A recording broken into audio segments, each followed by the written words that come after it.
This is Ben Myers from Dx3. We're here at Soho House talking about how social influencers can work with brands in preparation for Dx3's Empower on September 19th. So I'm terrible at Instagram, but you're probably awesome at it. What are some things that I can do to get a lot better at it?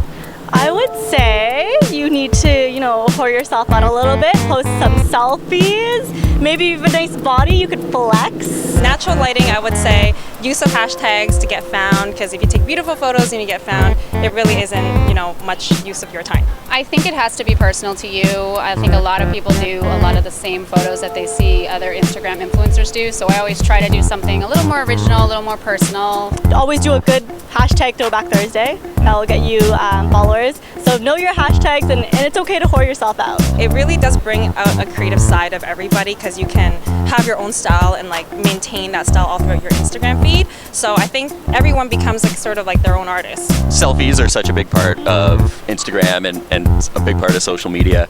I'm also terrible at those. What are some good tips for taking a good selfie? Okay, tip number one is to not get a selfie stick. That's so bad. I love my selfie stick. Oh no! Then we're done this conversation. I am anti-selfie stick if I'm in my hometown. If you're walking around the city of Toronto, you're not going to want to bust a selfie stick out. But it's a really great tool for, I actually use it as a tripod at home.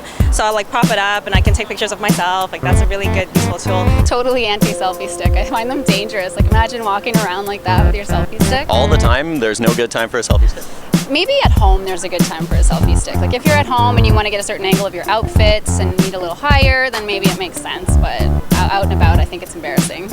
And also when you're traveling with your spouse or partner or whatever, you don't want to always be taking pictures that are just at this distance. So a selfie stick is really good. What about no selfie stick? What's a tip for a good selfie? Well, everybody who knows me knows that I always do a little peace sign and a kissy face. So yeah. That's my fish duck face or whatever you want to call it. But have fun with it.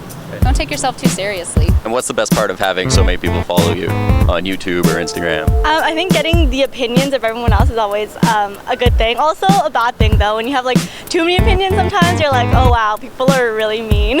But you will always get a good opinion if you're asking someone hey, what do you think of my new hair color?